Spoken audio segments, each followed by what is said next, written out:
Instant ramen or ramyun in this household is a constant. It just seems like a perfect, quick, and comforting fix when you're hungry. Today I'm gonna show you 5 different ways you can cook your ramen at home.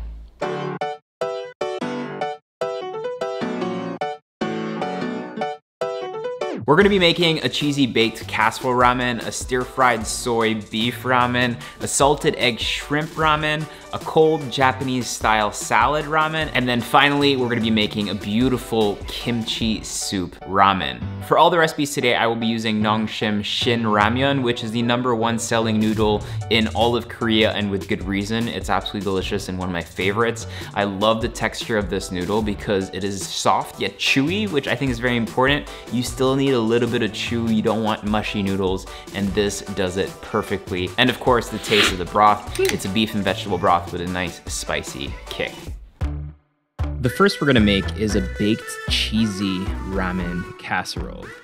For this, you'll need an onion, 2 pieces of garlic, a carrot, a celery stick, some brown sugar, ground beef, Parmesan cheese, mozzarella cheese, your favorite tomato sauce, some soy sauce, your Shin Ramyun, and as an option, you can use some Hana roasted seaweed and turn this into a ramen bake. Prep all your vegetables.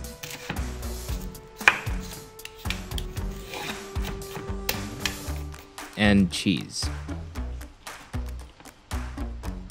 Get a large pan out, add in some olive oil, garlic, onions, and your carrots. This is gonna cook down on medium heat for about 3 minutes before adding in some celery. After 3 more minutes, add in your ground beef. Cook this until it releases some fat and gets nice and brown. You really want some like crispy bits in there. At this point, you can add your tomato sauce, brown sugar, and the Ramyun seasoning packet. When adding this, just make sure to determine how much you want to add, so just taste it. Simmer this for a further 10 minutes. You can always season it with some more sugar or soy sauce if needed. While that's finishing up, boil your water and cook your noodles for about 3 minutes. These can be slightly undercooked. Once there, go straight from the pot to the sauce and mix it all together. This goes straight into a baking dish. I like to layer it. Ramen, cheese mix, ramen, cheese mix. The cheesier, the better. Cover with aluminum foil and place in a 180 centigrade oven for about 10 minutes covered, and then 5 to 10 minutes uncovered. You're looking just for a nice brown crust.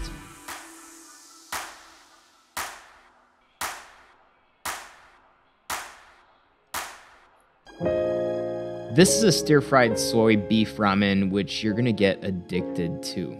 You'll need some scallions, garlic, ginger, cabbage, ground beef, sesame seeds, sesame oil, cooking sake, mirin, and dark soy sauce. Get a pan hot on medium heat, fry off 3 cloves of minced garlic in some oil, add in your beef, and get that nice and brown before tossing in large cut scallions. After about 2 minutes, add a handful of shredded cabbage. Cook this down for 1 minute. Add your cooking sake. So this is just gonna grab all that flavor that is trapped on the bottom of the pan. Let that evaporate a little bit before adding your mirin and dark soy. At this point, taste it and adjust the flavor and spiciness by using the Ramyun seasoning.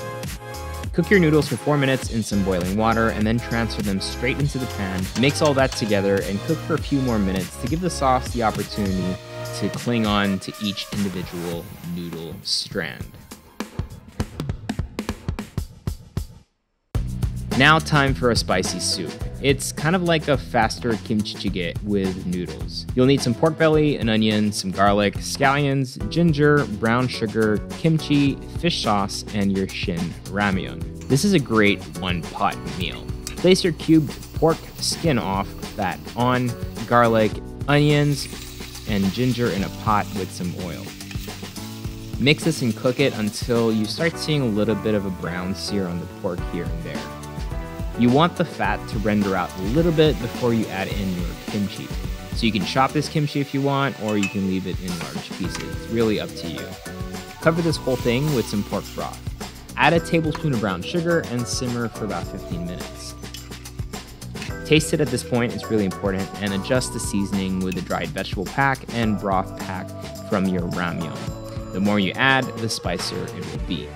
Bring this down to a gentle simmer and cook for a further 10 to 15 minutes before adding your noodles and cooking those until your desired doneness. I usually leave them in for about 4 to 5 minutes. Right before serving, toss in your scallions for a minute.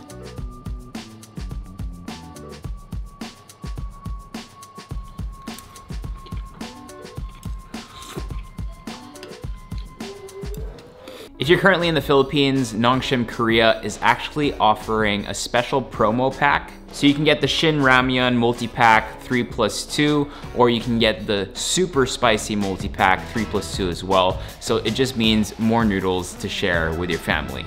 You can get these nationwide in any leading supermarket, or you can get it for delivery on their website, which is kpopfoods.com.ph. I'll put the link in the description box below. Let's lighten things up with a little salad. There's a dish in Japan called hiyashi chuka. It's a cold ramen with lots of different toppings. This is a version of that. We'll need some ginger, tomatoes, eggs, sprouts, lettuce, a cucumber, soy sauce, red vinegar, sesame oil, brown sugar, sake, sesame seeds, some hana seaweed, and your Shin Ramyun. Let's start by prepping all our toppings. Crack 2 eggs in a bowl and mix that with a little bit of sugar and sake. This is gonna be like a really quick tamago egg, and it's not a tamago. It's a faux tamago, let's call it that. For our dressing, mix some soy sauce, sugar, red wine vinegar, sesame oil, and your sesame seeds. When you have the right amount for your noodles, that's when you add in your ramyun seasoning packet, tasting as you mix to make sure you're not either over salting or over spicying. Is that a thing? Okay, moving on. Thinly slice your cucumber, salad leaves, and tomatoes. Add some grated ginger to the sauce because I forgot to do this a while ago. Take your seaweed out and cut each sheet into 3 vertical pieces. Boil your noodles for about 4 minutes. Make sure to take them straight out of the boiling water and plunge them in some ice cold water so that they stay nice and chewy. Now set these aside. For our eggs, just create a quick rolled omelet by placing eggs in the pan with a little bit of oil, mixing this vigorously until some curds form. Flip this for a minute and then take off the fire. At this point, you can roll this and slice it. Take your noodles and toss them in your dressing. Top this with all your ingredients and some pickled radish.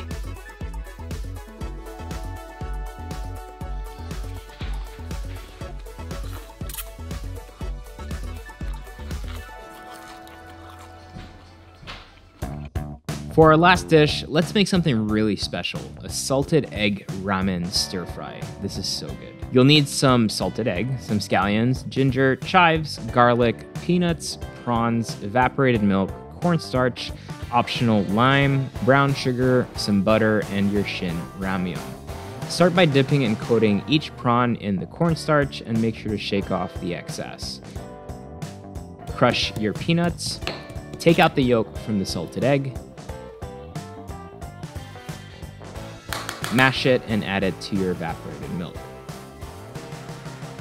Mince the garlic, slice the scallions and the chives.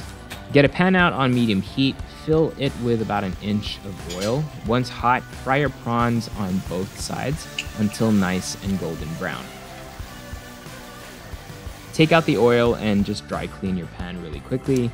Add in a little bit of butter, some extra virgin olive oil to prevent your butter from burning, and your scallions. I'm using mostly the white parts here. After 2 minutes, toss in your evaporated milk and salted egg mix. Bring this to a simmer and mash further. Once it's come together nicely, add your brown sugar, the seasoning pack to taste, and let thicken slightly. Boil your noodles for 3 minutes and then drop them straight into the sauce and combine. The heat should continue cooking the noodles a little bit. And then right before serving, mix in your shrimp, some peanuts, and the chives.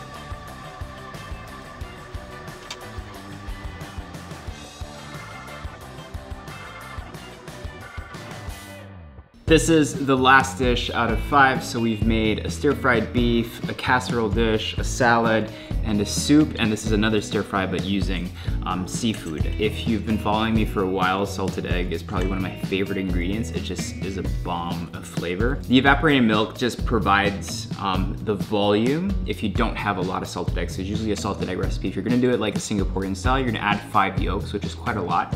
So by using evaporated milk, you're actually extending that 1 yolk that you might have. This is so good, and that's why for me, peanut makes sense. It just, because it kind of tastes like peanut butter, which is amazing.